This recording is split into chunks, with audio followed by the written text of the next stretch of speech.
What's out there? What creates the shadows in the corners or the creatures of the dark? Who are those on the other side? What do they have to say? This is the Gateway Podcast. This is not your normal style of paranormal talk radio. Brought to you live from United Public Radio Network, 107.7 FM New Orleans.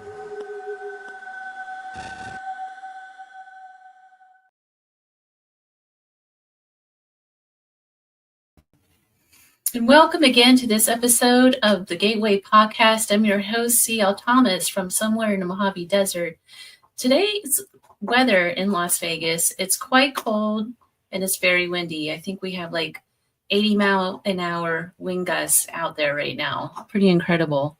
They call it the Santa Ana winds. They're a little early. They usually start in early December, but for some reason it's a little later. So it's kind of unusual. We're not experiencing any rain or anything like that. And I know I always give you guys the down low on Las Vegas weather. That's what it's doing. We're having a huge dust storm outside. It's we're getting gusts around 80 miles an hour, and it's pretty interesting out there. So if you notice, I'm wearing a hat. It's a long story, you guys. I had surgery this week on this arm, so I can't really move it. It's in a brace. I had some screws put in my bicep here to reattach a bicep, and I had some other tears and things in there as well. Originally, they went in for a tendon tear, which is what they thought it was, but once they got in there, they found a whole lot of other stuff, like a bicep was torn and things like that. So I just have to say, for those sports people out there, you know, I used to think that I was pretty strong. I'm a marathon runner. I love doing all of that sports stuff, and I've had this injury for quite some time.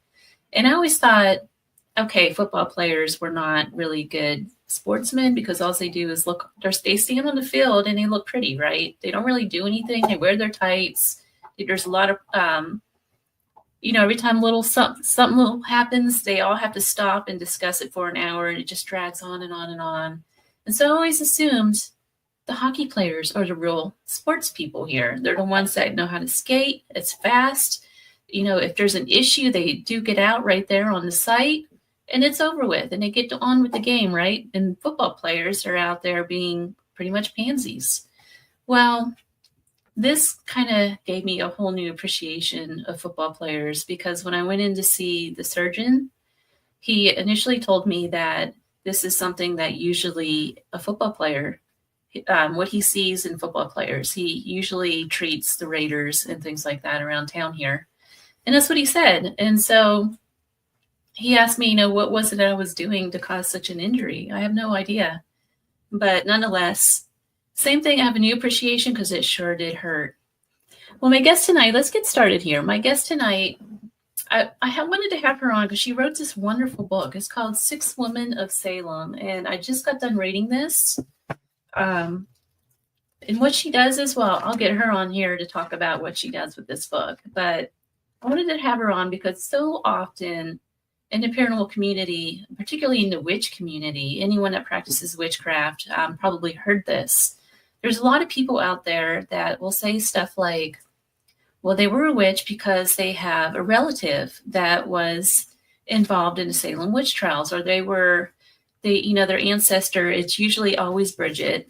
Their ancestor is Bridget, one of the women who, she owned a saloon. We'll get into all this.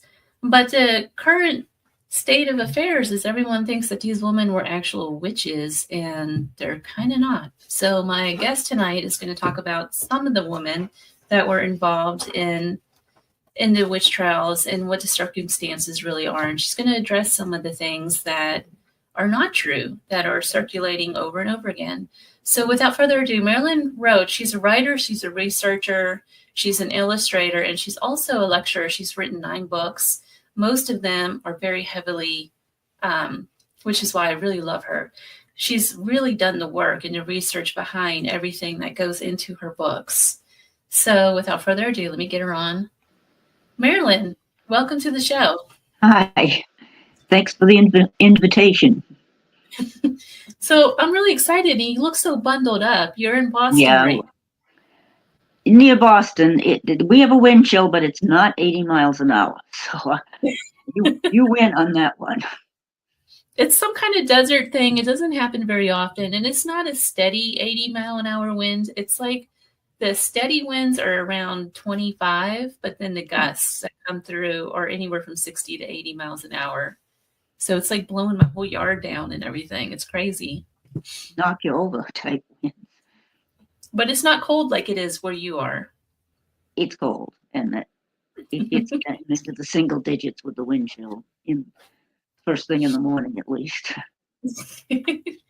Well, Marilynne, you wrote this fabulous book, and what I really like about this book is you take 6 characters in this book, all of them from different backgrounds. So you have the older woman who is kind of declining in her wealth, which is a misconception on my part because I always figured that these were all nothing more than land disputes when you start discussing the Salem Witch Trials. Then you had Mary Warren, and then you have Rebecca Nurse. You had Mary English. I think that was the businesswoman, right, who owned property. Oh, yeah. Then you had the Spitfire Bridget. Yeah. And then you had Tituba, who had no power at all. So, right. First of all, to get started, how did you get into this, researching the Salem Witch Trials? Well, it was always a topic of interest. There were perhaps 2 books about it in my public library when I was growing up and first getting interested in this. But it took off, the interest, back in during the bicentennial of the Revolution, when all local history was getting a new lease on life. And I took the commuter rail train to Salem from where I live, just outside of Boston, and to see certain things that I wanted to see, and found out that some of the stories weren't exactly what I had read about. The presentations have, some of the presentations have really improved since then because other people were getting interested in the witch trials, and a lot of scholarly research was about to be done. But while I was up there that first day, beautiful day, it's like the city was drawing me in to get interested. And I thought I'd had some books published already, and I thought this would be an interesting subject. Why don't I write another book about the witch trial? And it took 27 years to do that. Wow. Yeah, right. I was so deep into it that I would have wasted 27 years of my life if I just dropped it. But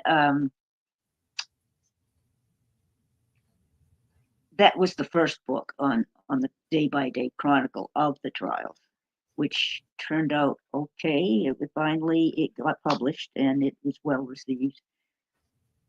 It's still in print, I'm happy, relieved to say.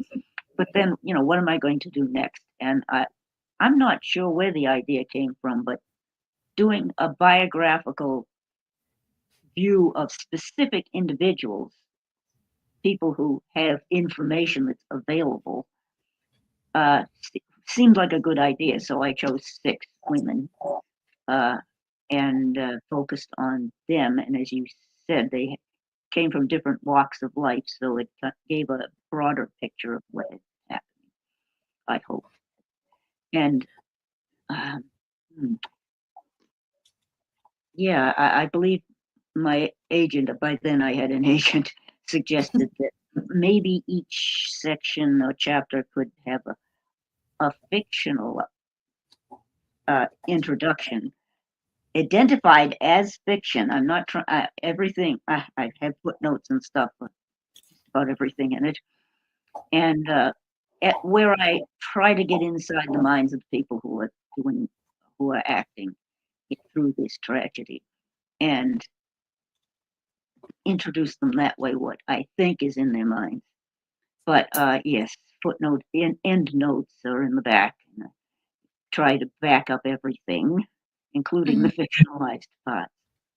But it was interesting working with the different individuals because they had such different lives. And you mentioned Bridget Bishop. She was not the same person who had the tavern. There are She yeah, this was figured out by some genealogists a while back. so it's another misconception. Well, there are two good wife bishops, both of them married to men named Edward Bishop, who apparently aren't related to each other very closely, but there's where the confusion was. And the court papers for both of them got filed together very early on, so that when historians looked at it, they thought it was the same person, which makes sense. Oh, But yeah. you check out with who the neighbors are who are complaining and any geographic references in the accounts. These are two different people in adjoining towns. So Sarah Bishop and her husband, Edward, ran an unlicensed tavern that the neighbors were always complaining about on the Salem Village Beverly border. And Bridget Bishop lived down near Salem Harbor and she had been widowed twice and was married to her third husband at this point. But she was not would have given her a really bad name. Anyway.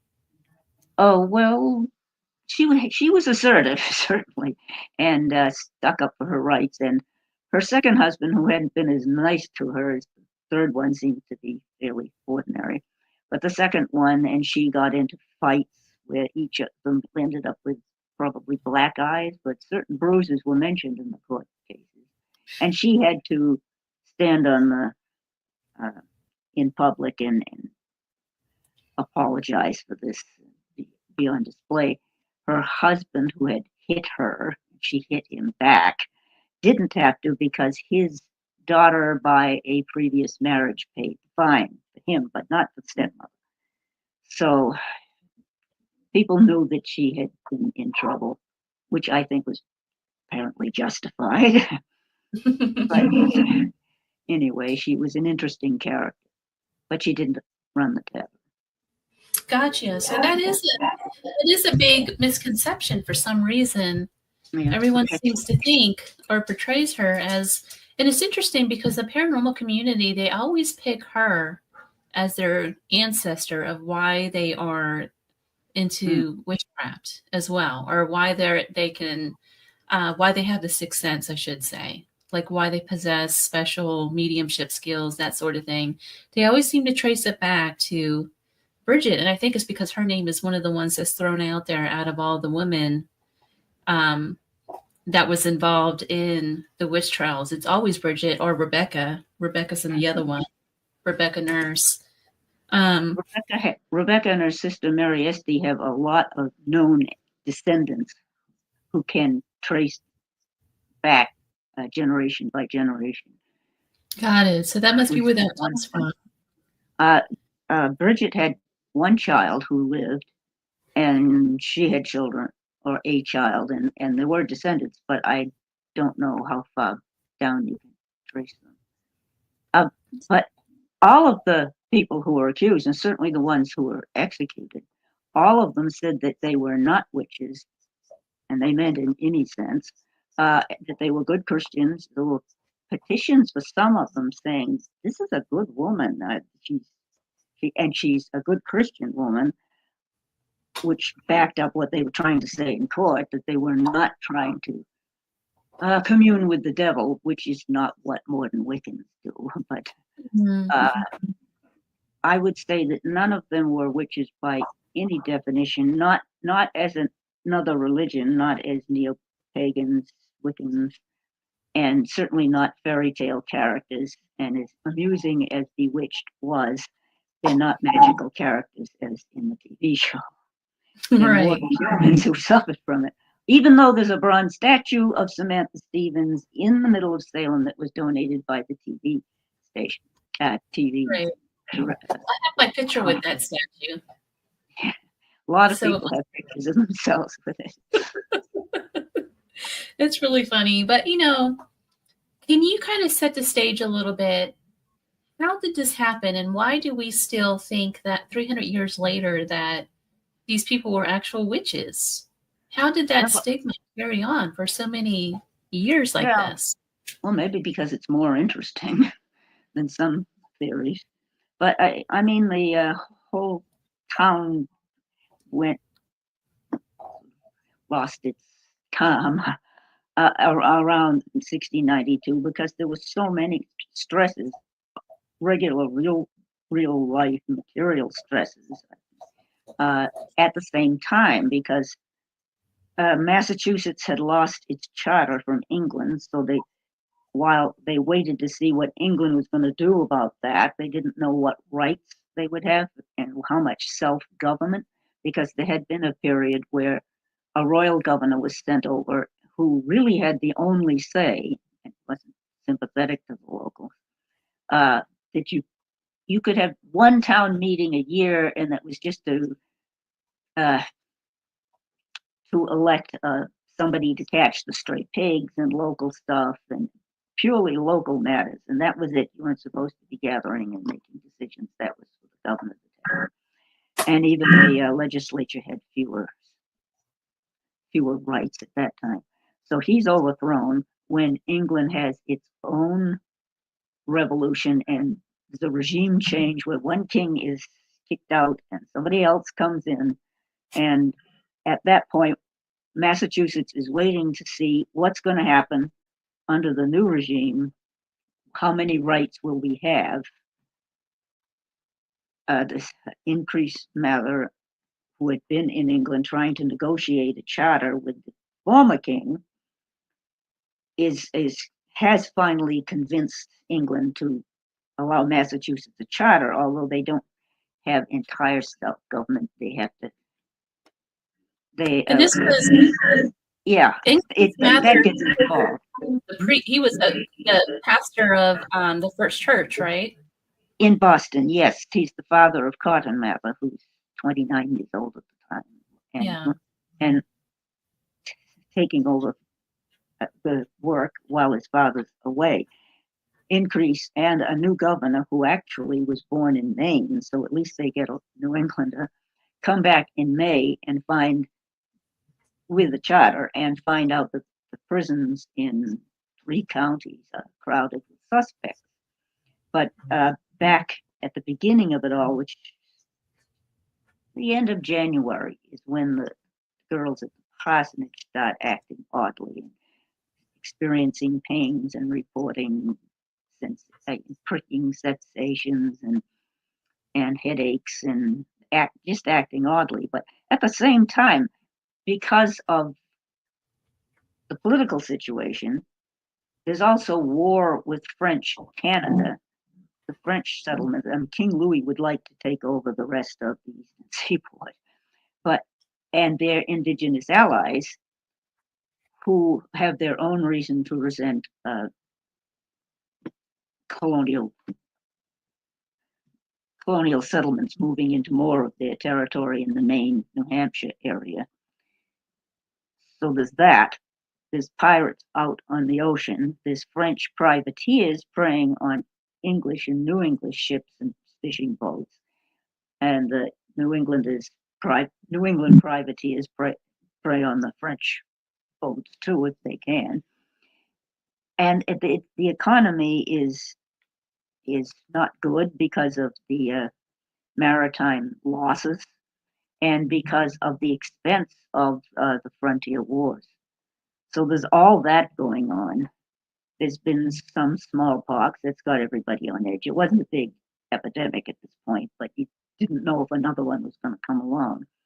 And well, then the population wasn't that great yet. The population was relatively small still. Oh, by our standards, certainly, yes. Yeah.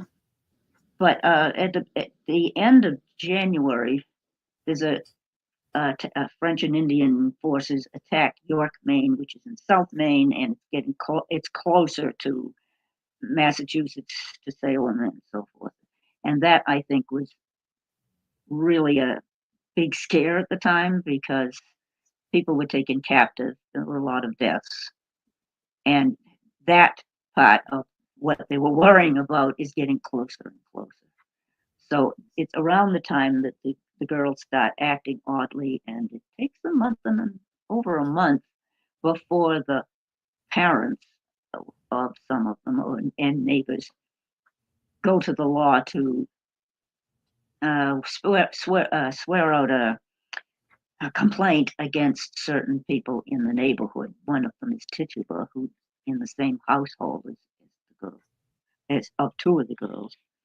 The Sarah Osborne, who's a sickly woman who's had a, well, let's see, her second husband isn't letting go of the first husband's property to her sons, and there's problems there. And also, and Sarah Good, who's a beggar, in effect, which she is not happy about because she came from a relatively well-off family to begin with. But her unfortunate marriages had left her with her dead husband's debts, and her second husband, William Good, isn't great as a breadwinner. So, she's crabby, and that doesn't help when you're trying to get on with your neighbors. She has a right to be upset, of course. Is another forceful woman. So they're questioned on the 1st of March. It's a hearing where the Salem magistrates are seeing if there's any reason to have an actual trial, to save somebody for trial. And of course, they can't really try anyone on a capital charge until they get the new charter. So it ends with Tituba confessing. She's saying, the witches were against me too. They tried to hurt me. They said if I didn't join them, they would hurt me more. They'd hurt the girls. But I resisted them. But the questions keep coming because they were harder questions on her since she's enslaved and has nobody to speak for her. And she's saying she's a victim of the witches. She's spinning a story, I think, of what she thinks the judges, the magistrates will believe, because they keep saying, now tell the truth, when she said she wasn't a witch and when she hadn't worked any evil magic. But she says that there are others out there. I don't know who they are, but there's more of them. And for a couple of weeks, everybody in the village and surrounding communities is thinking, well, who else is out there? And I imagine that people are thinking of possible suspects, of neighbors that they never really liked.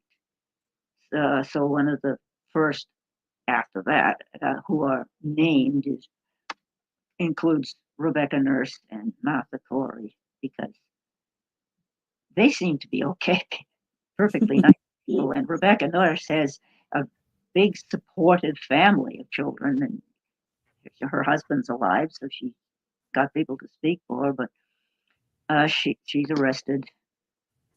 Sarah Good's little girl, Dorothy, who's 4 years old, or 5 maybe, is arrested because she's presumably following in her mother's footsteps. And things keep escalating. Excuse me?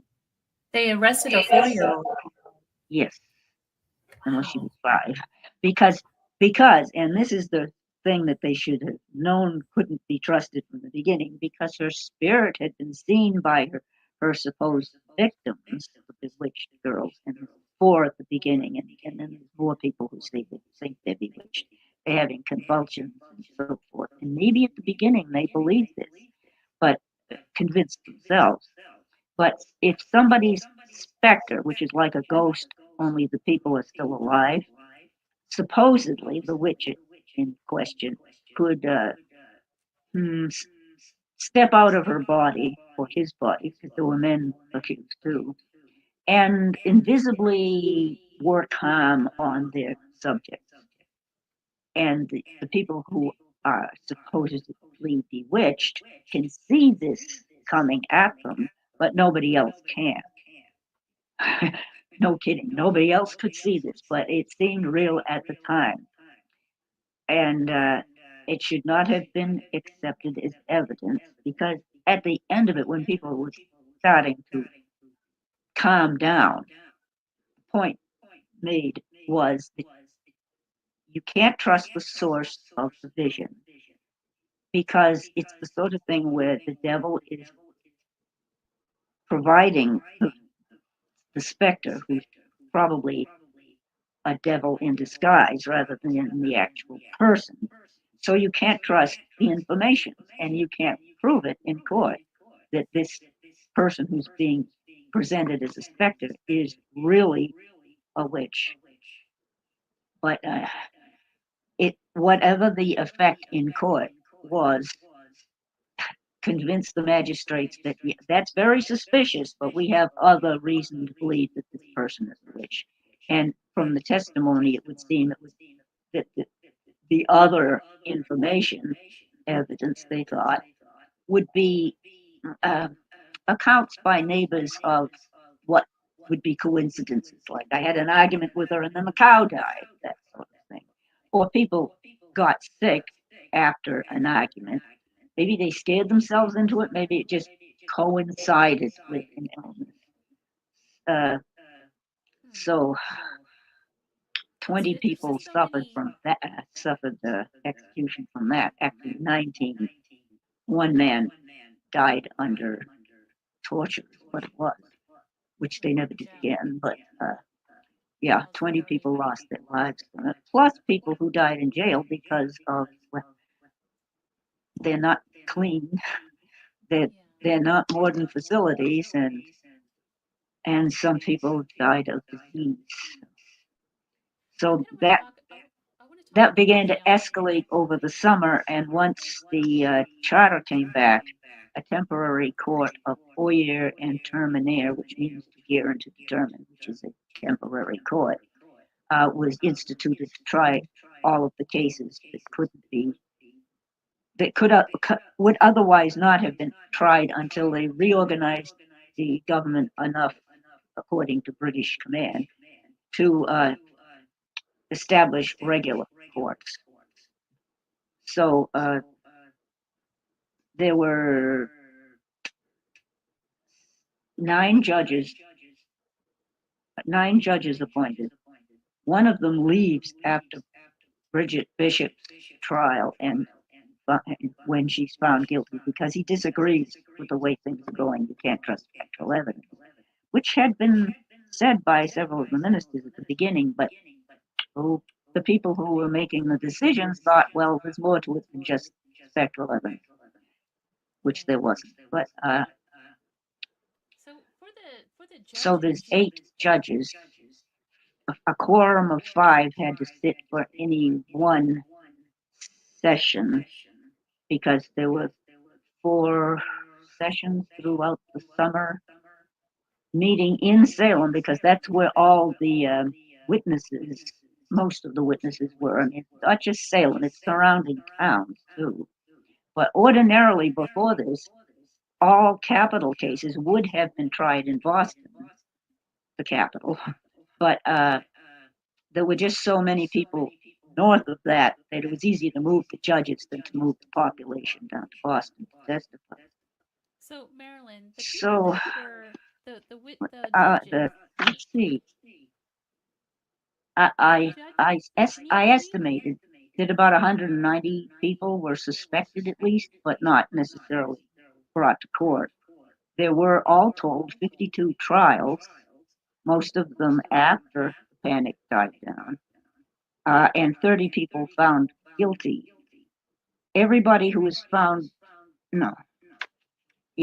guilty. And 19 people were hanged. Hey, Marilynne. Plus the one man who died under torture. Marilynne. By the end of the summer, by September, people were beginning to react. More people were beginning to react against what was going on. And hey, Marilynne, can you hear me? Hello? Information from England is how to proceed, because everything that they were doing, somebody else would be accused. It just escalated too much, and it was more than they could handle. So the governor, Phipps, put a pause on it at the end of October, which is now the busy month in Salem tourism, but it had calmed down enough. However, people were in jail, and they're not heated all that well. There were fireplaces, but it just was an unhealthy urge situation once it got really cold winter. So Hey, Marilynne. they had not heard from England. They wouldn't hear until next July, as a matter of fact.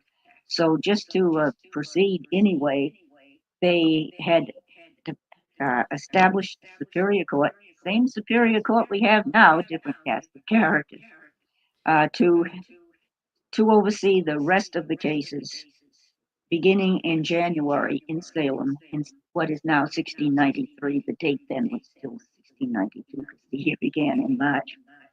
Marilynne. And there were most of the trials, 30 or so, in January. Most of the cases were dismissed for lack of evidence, which actually they all should have been, but and only, and I put that in air quotes, only 3 were found guilty.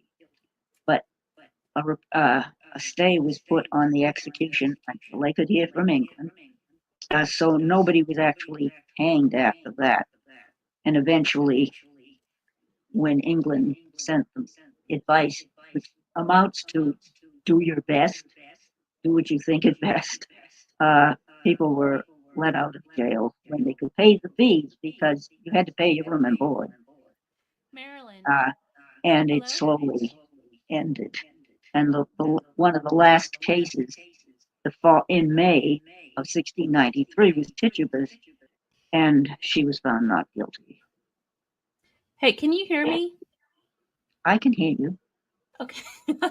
I was trying to back you up a little bit because I wanted to talk about the conditions that these people were experiencing in the jail from the accounts that I've read. And I wanted to talk about the judges and who they were. Like they had Nathaniel Hawthorne's great grandfather was actually one of these judges, and he actually changes his last name because he doesn't want to be associated with that at all. But these judges were there were 2 religious leaders, from my understanding, Increase Mather and Nope. No, there were no ministers on the. Actually, ministers who are working ministers who have a congregation did not take any civil roles. okay. They were barred from it.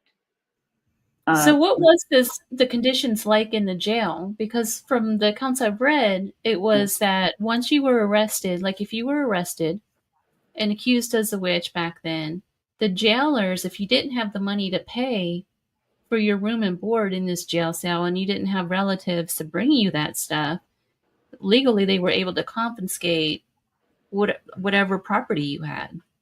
No, I'm happy to say they didn't do that. No, property was never taken, not by an accuser, not for an accuser or anybody. There are existing documents where the jailer was asking for reimbursement and back pay. He had 2 years of back pay that hadn't been paid. And the itemization mentions how much he had expended for certain prisoners, which was handy to know. But you at least got bread and water or something on that line. But you also, if you survived this, you were supposed to pay room and board, and a relative would have to come up with that because you're in jail. What can you do for money?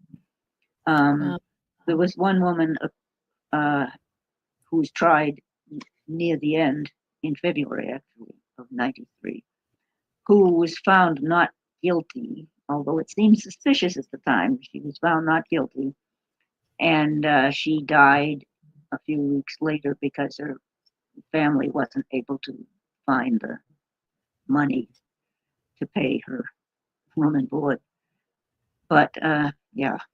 So she just starved to death? No, I guess she had bread and water, but she was old and ill from being in an unsanitary place for months. Yeah, that's because really sad. there's no plumbing. So But, Out of these 6 women that you have written about, the only one that could conceivably even have any kind of witchcraft abilities at all, if they did have any, would have been Tituba. And it's because of the story that stems from her reading the tea leaves or something to the kids that sets this whole thing Yeah, off. that seems to be something from the 19th century, assuming that because she was from presumably Barbados, but somewhere other than New England, and not white, that she had these strange customs, if not abilities. There's really nothing in the contemporary record. She admits to having worked a witch cake charm, but that was in English or European at least anti-witchcraft method of finding out who is supposedly casting the evil magic at the victim. But it was told to her by a helpful neighbor who explained how you do it, mixing the cheap flour and feeding it to the dog after you cook it. But that was a European method, and that's the only thing she is definitely associated with. She might have told the children stories from wherever she came from, which could have been Barbados, and prior to that, maybe Central America. But those are guesses. Nothing in the court records say for certain. Got it. There were some poppets, which is like a voodoo doll, poppets found in the basement foundation of a house that Bridget Bishop had lived in that was being dismantled for a new house on her property. But that house had been built well before Bridget lived in it, when she was married to her second husband. And I think it was probably one of those luck charms to ward off evil magic that were worked into houses structure and were for a long time afterwards. But I think that had to have been put there before she even lived in it. So Right. there's mention of poppets, but sometimes it sounds like any bundle of fabric remnants that someone had around when people start confessing out of fear. They want to see a poppet. We'll show you a poppet. Here's these rags, and I've tied a string around them. So nobody seems to be really working magic, but people were frightened enough to confess to things after a while. Can we talk a little bit about the setting in Salem that kind of led up to all of this? So this is late 1600s. There's no electricity. It's a very cold winter. We're in the winter months of January. They wouldn't have celebrated. I don't think the Puritans celebrated Christmas. Correct me if I'm wrong. No, they didn't. So it would have been like a dark time for them. Yes, and with the attack on York on the frontier, that was frightening. Right. There were also, local controversies and quarrels at the same time that were more local than just the general unease in Massachusetts. Part of Salem Village, where it started, is the rural part of a larger Salem, larger than Salem is now. It comprised most of what is now Danvers and parts of Middleton. But they're off at the edge of things. It's a less rockier soil or something. It's not as prosperous as downtown Salem. And part of Salem Village would like to be its own town, because going into Salem for anything they needed to do for town business, standing watch or selectmen meetings, it was a long walk. And there was a day when I was up there, and the bus didn't come, and I walked from Danvers into downtown Salem to get the train, and it is a long walk, and there are more distant parts of Salem Village, so that was one concern, but others didn't want to break off to be a separate town because there were the economy. Their economy was more associated with the harbor part, with the other where merchants were. So there's that controversy, and because after wearing out the patience of 3 other ministers, they had in fact hired Samuel Parris, who to be their permanent minister. He's ordained. He's supposed to stay the rest of his life in harmony with his congregation, but it doesn't work out that way. It must have been personality conflicts, but after he's been there a while, some good part of the congregation would rather he was somewhere else. They would rather have another minister. They're sorry they hired him. Other people are supporting him during and after the trials, but there's a controversy about whether he's a good idea to be there or not. So those who don't like him just stop paying their share of his salary. And it's cold, and the wood pile is down to almost nothing. So that was another stress that particular winter. And there's also neighborhood quarrels from some of the accusations. You can tell that Mrs. Ann Putnam really didn't like Rebecca Nurse or Martha Corey because she says she sees their specters coming after her. So there must have been some pre-existing quarrel there that we don't have a record of. But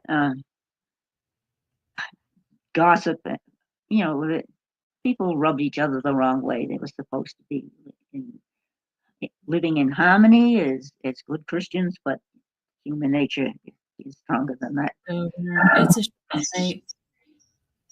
But the part that didn't get written down because we have a lot of documents that have survived, but not everything, and not every personal collision was recorded anyway, unless they sued each other for something. There might be a record of it, but we don't know. But gossip was a favorite indoor sport, and was a lot of that. It wasn't naturally because there's no television or anything. No. Yes, so people talked. Can you, real quick, can you talk just briefly about the 6 women that you mentioned in your book, and your thoughts about why they might have been targeted? Well, Rebecca Nurse wasn't the usual suspect because her husband's alive. She has a large extant family where they're supporting her, and they supported her all through it. Because even after she was found guilty, they got petitions together and they got neighbors to speak for her, and it didn't help in the end. But she's not the usual suspect. But again, the Putnams, for some reason, didn't like her already. Let's see, the next one, Bridget Bishop. Well, she was much more assertive than a lot of women, and had quarreled publicly with bloody noses, maybe, with her second husband. So she had been accused also once when she was between husbands and widow. She was accused of theft, but the one piece of evidence from that problem, the opponent says that she stole eggs by means of magic. So maybe she never stole anything, but there was a certain amount of suspicion about her. Mary English was the richest woman in Salem. She had property of her own that she inherited from her mother, who was quite a businesswoman.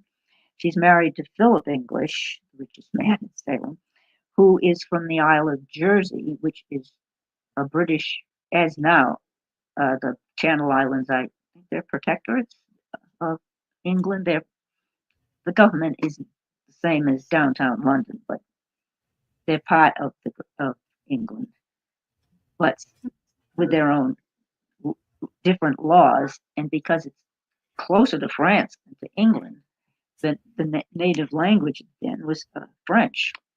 So he's French speaking, and that's kind of unnerving if you think you're going to be attacked by French people out of Canada at any moment. And she was assertive, so there is that. Let's see. Well, Mrs. Ann Putnam, who seemed to be a tightly wound character. She didn't like certain neighbors already, it's hard to say, but she had been disappointed in inheritance when her father died. She didn't get much of anything, and it all went to her mother, who's an assertive woman actually, and her brother, a couple of brothers who were running a family business of they ran a ferry over the Merrimack River. So they wanted to keep the business rather than divide it up amongst the children. So that was a disappointment. It might have had something to do with it. There's Tituba, who is a woman of color, always described as Indian, by the way, by the white men who are writing the stories. She's from somewhere other than New England, possibly Barbados, where Samuel Parris, who owns her, had inherited a plantation, sugar, which he rented out. But there'd been a slave revolt, and there'd been a hurricane, and he changed his career, moved to Massachusetts to become a minister after not either he's a failed merchant, or maybe it was something he always wanted to do, because he'd been to Harvard, but he'd had to leave it when his father died and so forth. So she's in a place where she didn't grow up. She's probably considered an exotic character, and and being enslaved, she doesn't have a lot of people standing in her corner saying, no, she's a good person. She's in an awful situation, but she does survive the trials. And the last one was Mary Warren, who's around 20 or just 18 to 20, who's a hired girl for the Proctor family. John and Elizabeth were the main characters in the crucible. She thinks she's bewitched, or acts that way. I think she convinced herself of it. But then she realized, after John had hit her a few times, actually, to bring her back to her senses, as he thought, that she had been mistaken, that she wasn't really being attacked by witches. She said, and she publicly says this, which unnerved the other supposedly bewitched girls and young women at this point, because more and more people think they're bewitched, because that puts doubt on how accurate their accusations are. So whether it's conscious or unconscious or subliminal or something, they accuse her, Mary Warren, of selling out, because one of the things the specters supposedly did was to urge their victims to join them in the devil's army, and or they would hurt them, which supposedly explains the convulsions. So if she's not feeling those pains anymore, does that mean she's sold out to the devil? Does it mean she is now a witch?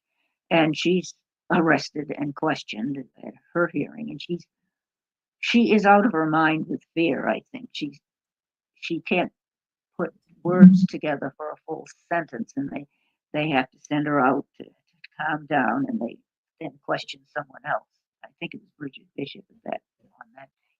And they bring her back, and she's not making a whole lot of sense, but it sounds like it could be a confession. But after that, she just agreed with whatever they asked her. Are you a witch? Is so and so one of your Confederates? Yeah, whatever. She'll accuse anybody. Mhm. And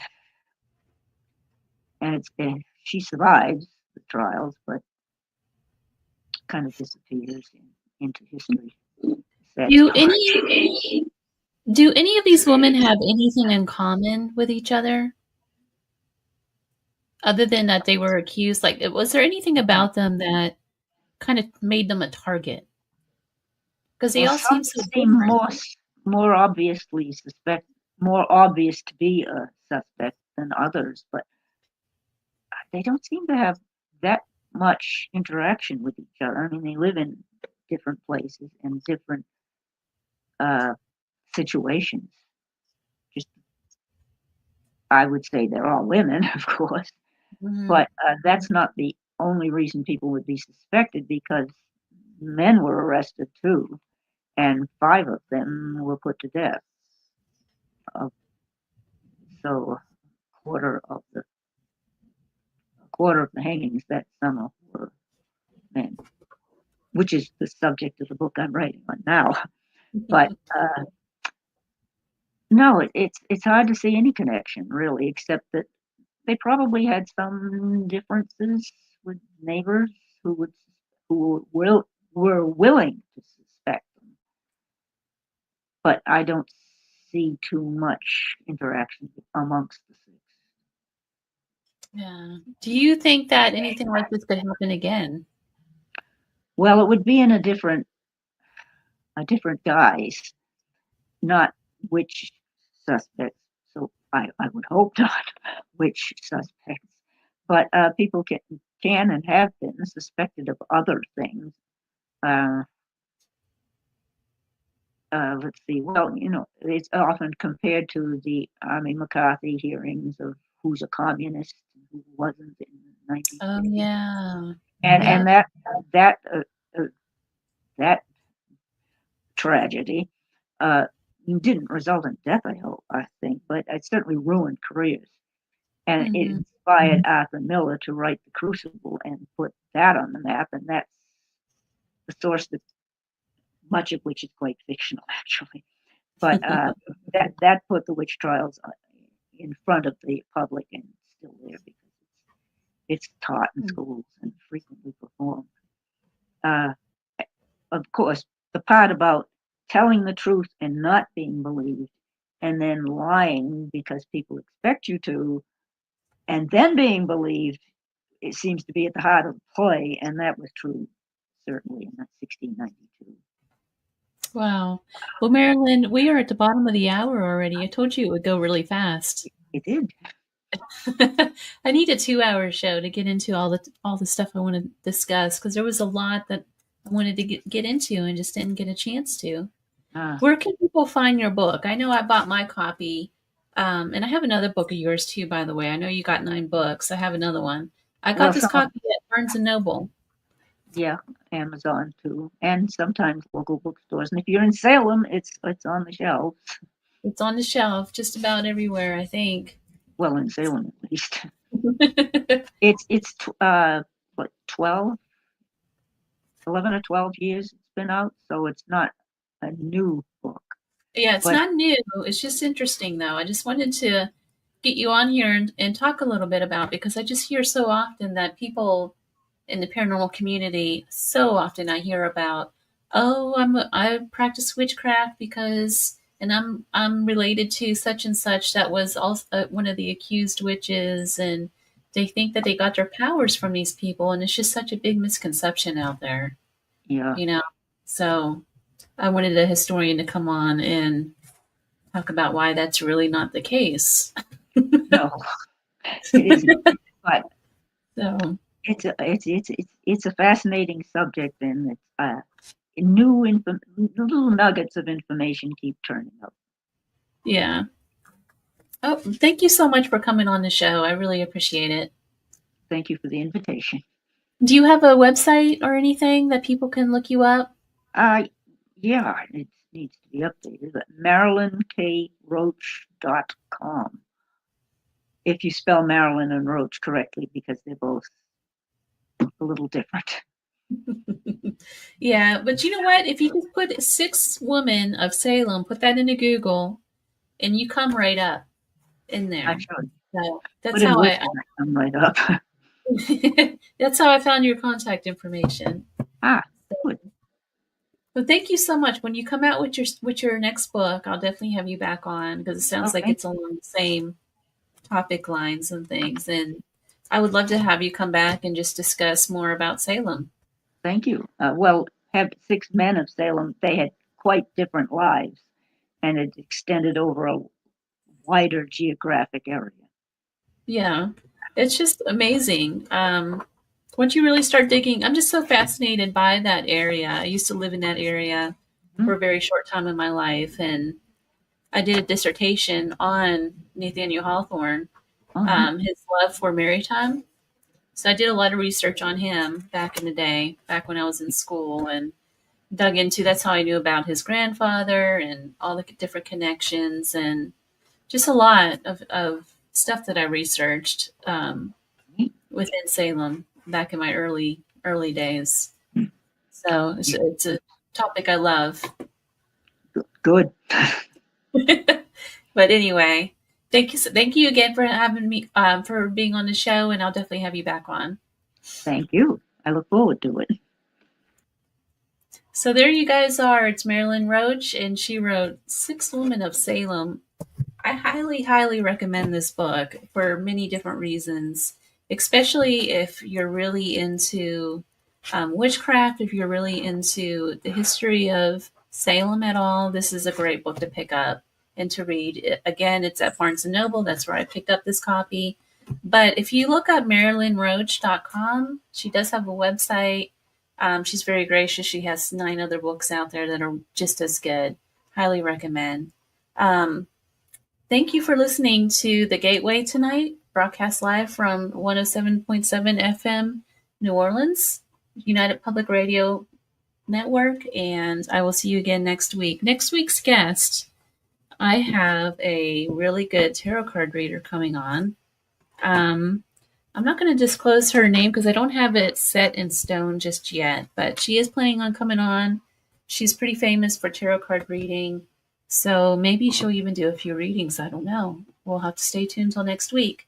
In the meantime, I do have some exciting news about the magazine coming out, and you'll hear more wind about that next week. And that's all I've got for you guys. Until next time.